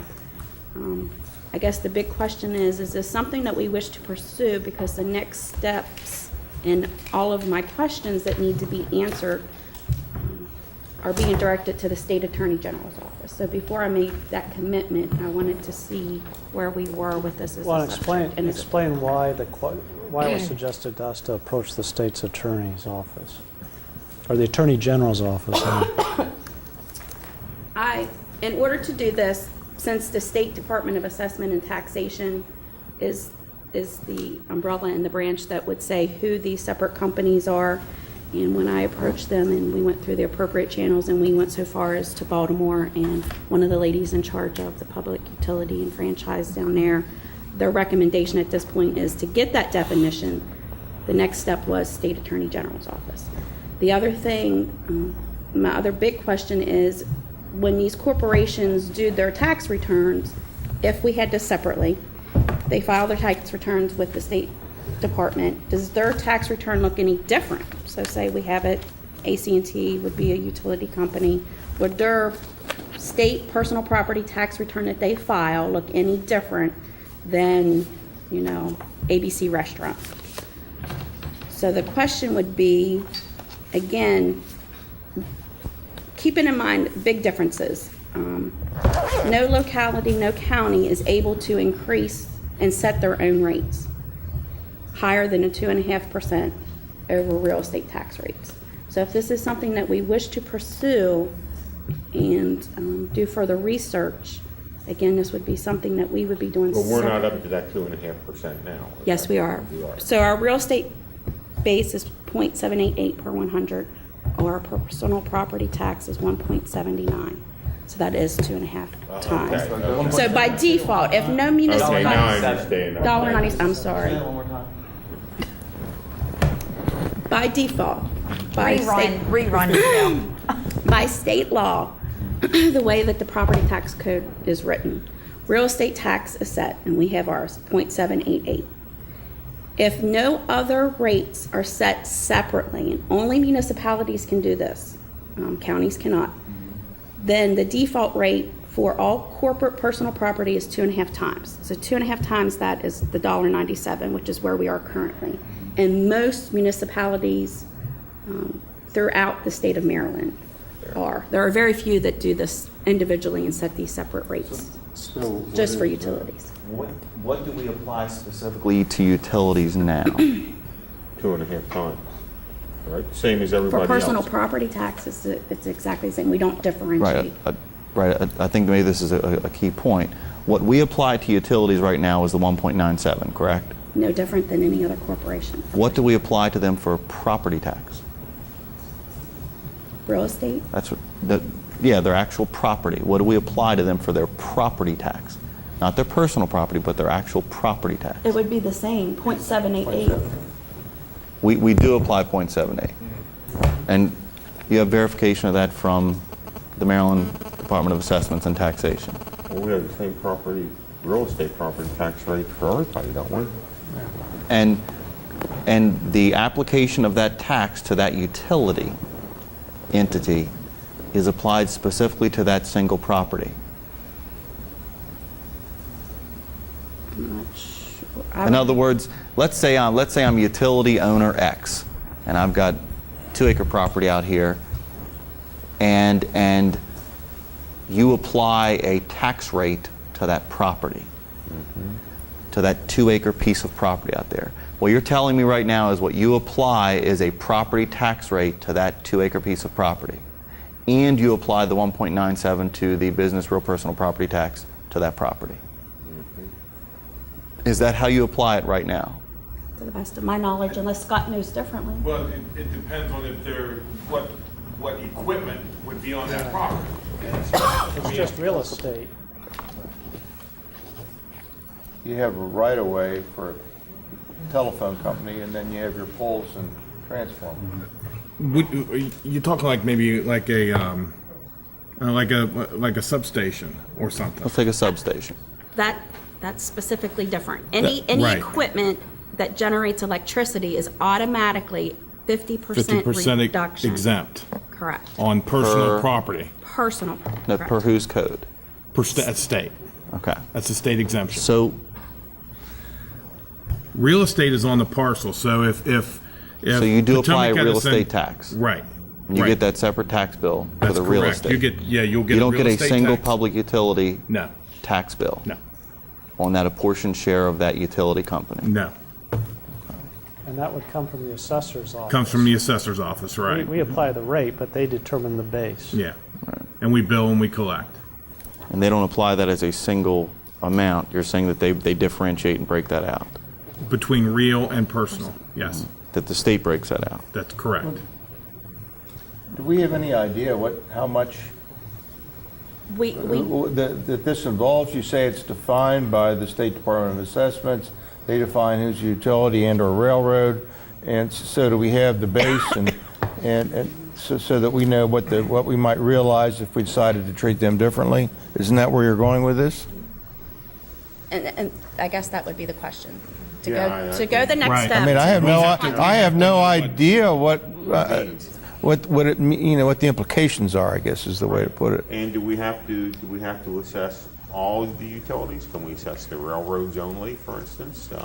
I don't, That's a good question. Yeah. and I think it will depend on what comes under that definition of utility. But within our I think municipality. clearly the issue Martin has raised is the only relevant issue right now is what does it mean to us? I mean, we don't want anybody jumping through a whole lot of stuff if either it's going to mean very little or it's going to be so cost prohibitive to the utilities is to say that's not going to work. We'll chase them all out of the city of Hagerstown across into the county line. And I mean, nobody wants that either. So I'm not sure. No. I'm Maryland has pessimistic already gouged. that we can find that nice in between but without where we knowing raise what adequate funds, but don't chase what that somebody out. base is, we don't know what Exactly. how much we'd realize, and it seems to me it ought to be easy to get, because if they define it, then there's a clear break in the assessment code of who that would be and who it isn't. They do have a code Yeah. on the state system Right. that defines So you- what is a utility, what is a Right. railroad. And then they will specifically say that there are those that are, and then those that aren't, like cellular companies. Right. Aren't considered a utility. Okay. Types of companies like that. In our system, what we get, being that those two are mixed, being that personal property and utility tax are basically considered the same entity, they're not split out on our system. We could do that though.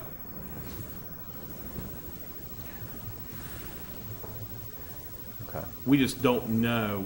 We don't have it quantified how many of those actually are taxable entities within the city. I'm not real impressed with the theory. I'm not either. It's And the other thing with the personal property tax to keep in mind is we can try to base it off of the information that we had for fiscal year 13. Again, that would be a big estimate because we don't know the value of their assets. Right. That's right, they provide that to So the state. Right. And then Correct. the state provides that on an apportioned amount. Right. Correct. correct. So in a year's time, maybe they have a good amount of assets. But that- we're talking about just the utility and railroads as defined by the assessment. We're not talking about the general range No. of personal property tax. So we have to know what portion that is. So I don't hear any resolve in terms of moving forward with this particular issue. No interest? Well, I guess I need to know more about it. If the staff thinks there's a significant possibility there, but I think we'd have to know what that is. Well, and And this- Michelle, you've done a little research. It's not widely used in Maryland in terms of this utility tax on the equipment or personal property. That's correct.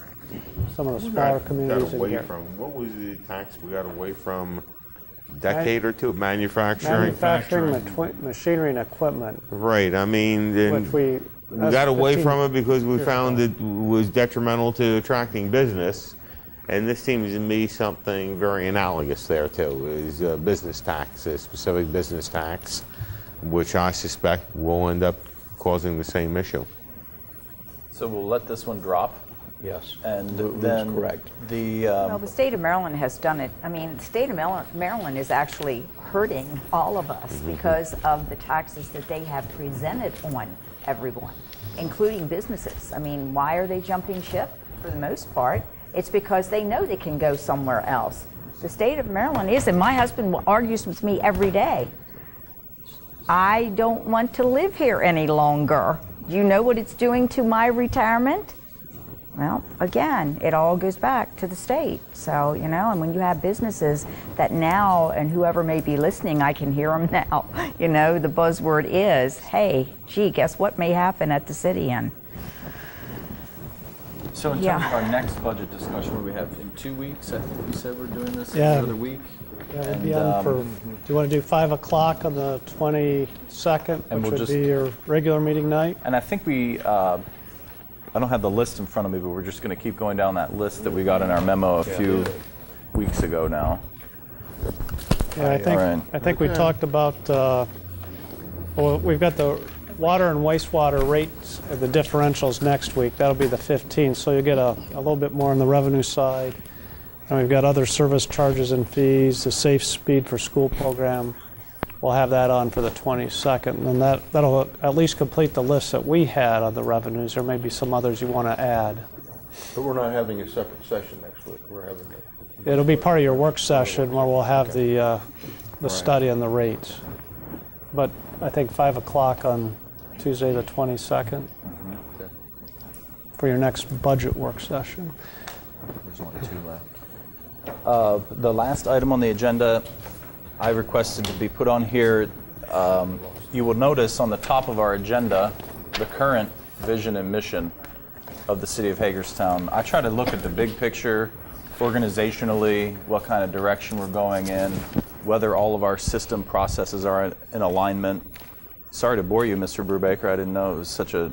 I'm just kidding. So I have... Good thing you clarified that. So I have... I've I've proposed the following vision and mission. The idea is that it's simple enough that every person sitting at this table and every employee of the city of Hagerstown will be able to know and be able to recite what the vision and mission of this organization is. The vision is a diverse, business-friendly, and sustainable community with clean, safe, and strong neighborhoods. The mission of this organization, the City of Hagerstown, the Corporation of Hagerstown, is to provide the most efficient and highest quality services as the municipal location of choice for all customers. Mayor, I think you're absolutely right. This is very clear, and very appropriate for the citizens of the city of Hagerstown to understand. This is a good change. Thanks, Don. Any other comments or feedback? Fine. Penny? No, it's fine. I know Kristen has some thoughts. He's already shared them with me at some point prior, but you have anything else to add, Mr. Alshire? No, I'm good. All right. I'm guessing that by Mr. Brubaker's departure that he's okay with it. It's okay then that we will officially adopt this as our vision and mission. Absolutely. I don't think that, yeah. So you have a vote on it that way? Sure. Okay. You had some things I wanted to tell you about it. Does that mean we get new cards? Well, I've already got new cards, and I had the vision and mission that was on there before taking off. So right now they're blank. But I do have to say that when I was at MML, I did get some other people's cards that had really good information on the back. I don't think people need to know our vision and mission, but when I hand out a card, I think it would be nice if on the back we had contact information for code enforcement, the customer service department, relevant numbers, contact numbers here at City Hall that folks will need. And I thought that was pretty good information to have. So I know that Danny's been working on that so that the next time folks have to order new cards, those contacts will be on the back of the card. Good. So, all right. We're on to city administrator's comments. None from me this evening. Council comments. Mr. Brubaker, I'll start with you. Well, I want to assure you I was not for it. I just thought this was such a fine elucidation. Well, that's what I figured. You didn't have to be here for the conversation. Right. The second thing is... Turn on your mic, Marty. Turn your mic on. Okay.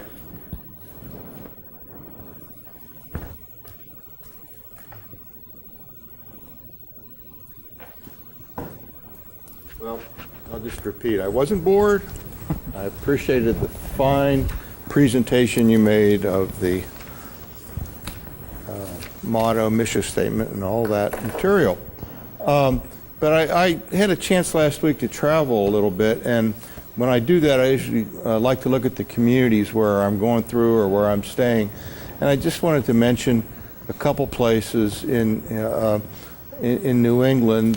Great Barrington, which is sort of relies on tourism and relies on that type of thing, retirement community now as well around it, fairly wealthy community, but they have attracted something I think is a good idea for Hagerstown.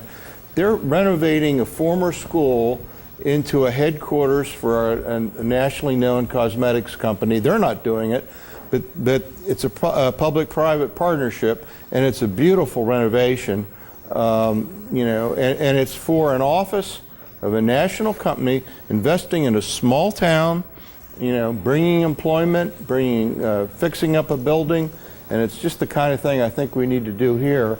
And I'll try to get more information about it. The second thing in Great Barrington that I know the mayor is especially interested in, but I have been too, and I know other members of the council, is they have a river walk and done entirely by community volunteers, organized by it, it's a beautiful river walk along the Housatonic River, and again, organized and done by folks in the community. And I think it was something that we could consider for the walk people have talked about along the Antietam, and you know, might make some of the MELP efforts you know, more justifiable tied into that. But it was really a neat community project and very well done. Took a lot of work. Yeah, what state is that? In Massachusetts. In Massachusetts, Great Barrington, Massachusetts. But well done, and so two things there. And this building is right off the Riverwalk, by the way.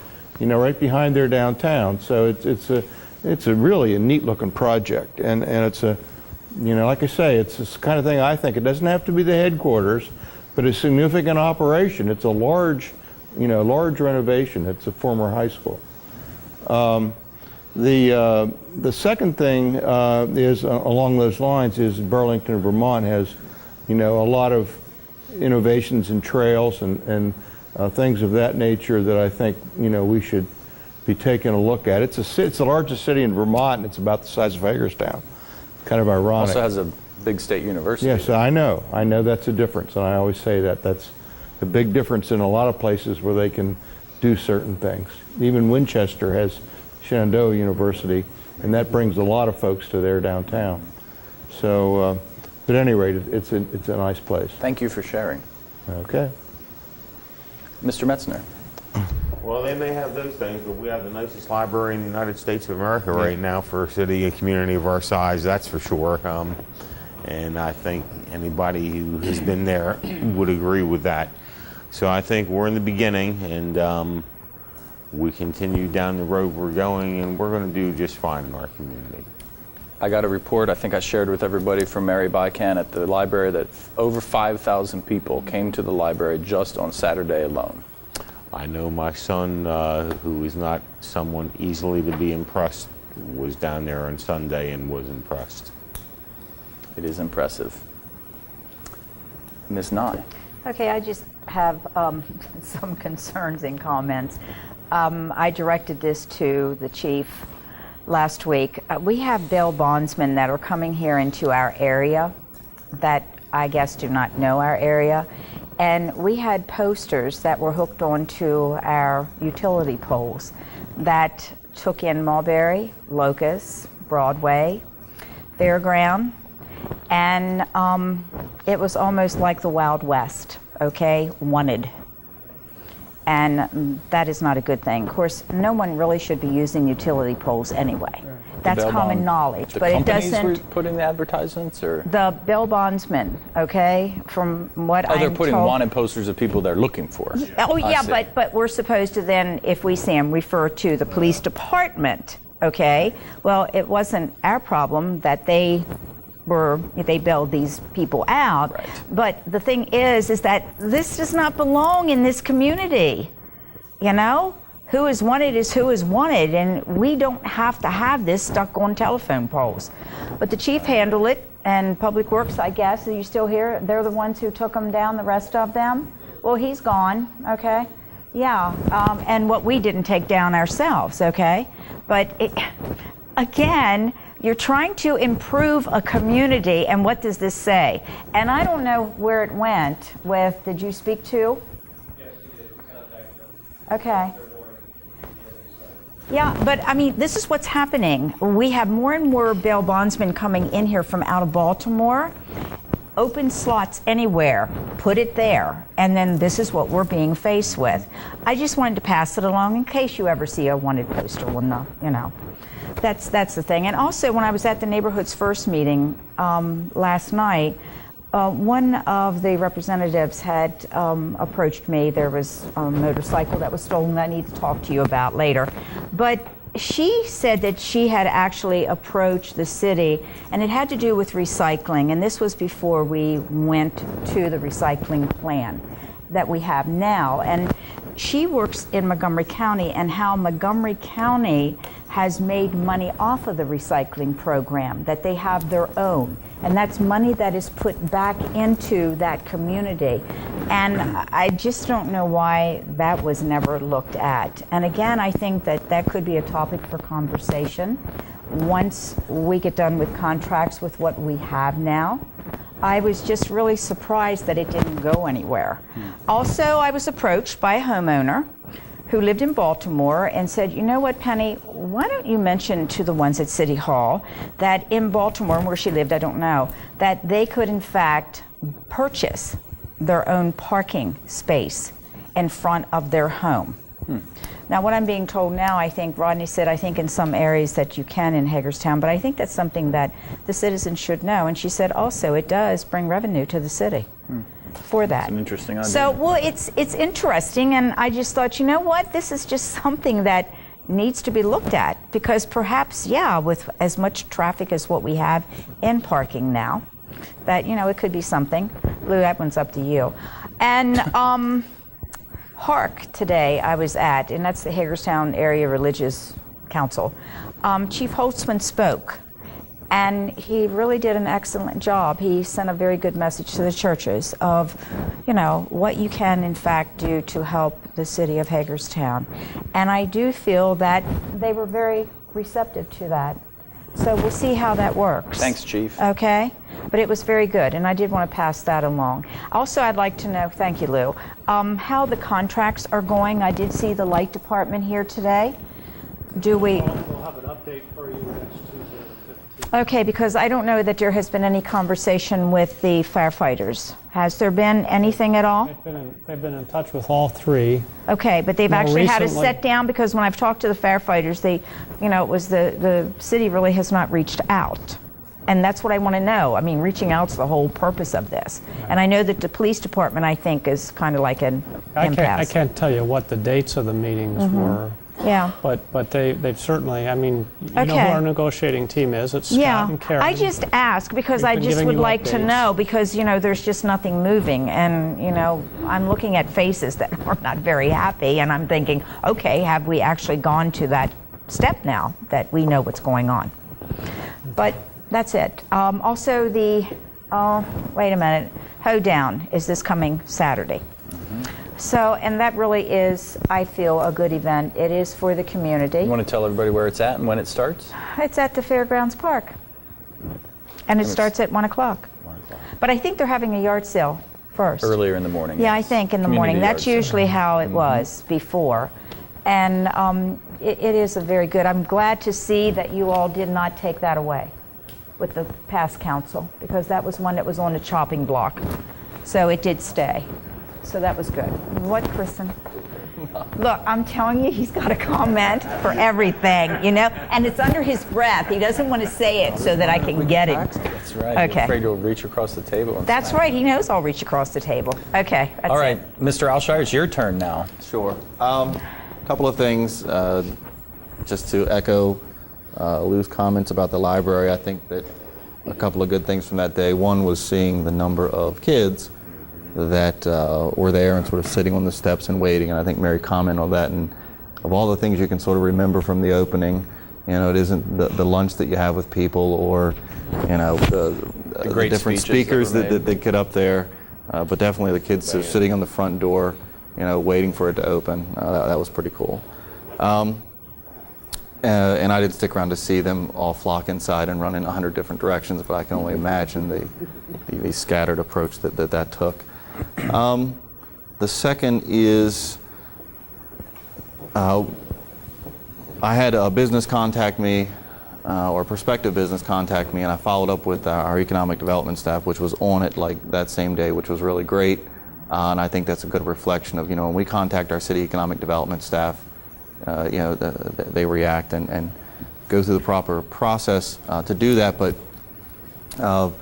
it was interesting because it appeared that, you know, the prospective business wasn't aware of the programs, and the prospective property owner may have been doing some fix-ups to the property, you know, to get the prospective business in there. And I was just curious, and I sent this to staff already, and sort of an idea where, you know, whenever we do get a commercial permit in, or a commercial property owner files a permit for fixing up a building, if the permits office, would let our economic development office, hey, here's a permit that came in, and we just send a quick send out to say, hey, we're here, we're available. We see you filed a permit, just want to let you know that we're available if you need anything through the process. I don't know if that happens now, but I think a permit would be a good, quick indicator that something's happening, and economic development could send out a welcome to the, process. And then the other is, I know that I've brought this up a couple times, and I think that it's coming forward, is the uniform lease legislation. I think that we continue to hear from our business owners downtown, from our neighbors in our various neighborhoods, and we have an issue with absentee landlords, and we need to address that issue. Whether that is here on the east part of Franklin Street, over on Hager Street, or up on Hamilton and Oak Hill, it really seems to not matter at this point where we get the contact from, but we're getting the contact and we're getting the communication, and it's not good. We had folks in here last month speaking about the conditions that they live with there where the old hayloft was, and if landlords are not going to be responsible in how they manage those properties and take an active role in that, we need to bring some uniformity to that process so that a landlord doesn't have the ability to rent to whomever, whenever, for any amount, whatever, without any accountability to how that renter is going to conduct themselves in that property. And I think that it really hits home in areas of our city where it is a higher volume of rentals in a single structure. And I think that we need to bring that forward and put it there on the table. And I think it's sort of one of those tools in the toolbox, so to speak, to turn our downtown around and to restabilize our neighborhoods. And Councilmember, if I could just chime in.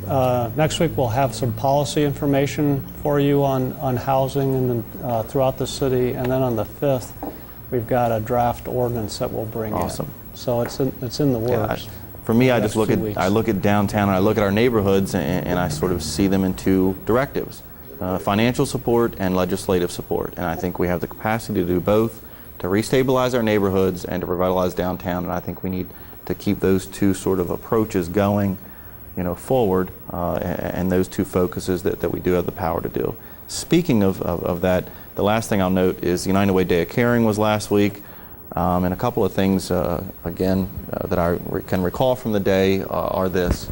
I show up at a little after 8, and myself, and I'm sure there were hundreds of other folks in the community that did this same thing that day. We're painting a lady's house. I didn't meet the lady. I couldn't tell you what address it is now. But I think that's the point of it. You show up and you assist somebody in doing something that they physically cannot otherwise do themselves. And I think it was a good thing, for the neighborhood, for that person, and for that effort. So I know that there were a number of folks with city staff, and I'm not going to butcher and try and remember all of the names at the moment, but clearly, they showed up at 8. They stuck around until the task was done, and the place was definitely better looking when we left than when we got there. And there was reason for that. The gentleman across the street said, are you going to be done this job today? And we all said, yeah, we're not coming back tomorrow. So it was done, and it definitely improved the character of the street. So it's people helping people. It's powerful stuff. Is that it for you, Mr. Usher? And I do want to thank staff, because I know they put a lot of work into the policy that we're going to be taking a look at, and the legislation regarding housing and the lease issue. Mr. Munson. With regard to the policy, I don't know what it's going to be yet, but I certainly hope that it includes Cortlandt and Washington Gardens. The Day of Caring, I would like to thank all the people who helped make that happen, but particularly the people in the city. I know that one of my neighbors had part of their house painted that particular day, and that this house has been a project for a number of years by city workers in terms of painting it, and it's really helped spruce up the neighborhood a lot. And it was a lot of work, and these guys and women who did it deserve a great deal of credit. I would too like to reiterate Lou's remarks with regard to the library and make this point again. Mary Bicon made this point, but I want to make it again. Long before I got on the council, the city of Hagerstown made a decision to give the library construction $1.5 million. And quite frankly, that was one of the keys to getting it done. Had you all who served on the city council then not made that decision, that library would not have yet been built.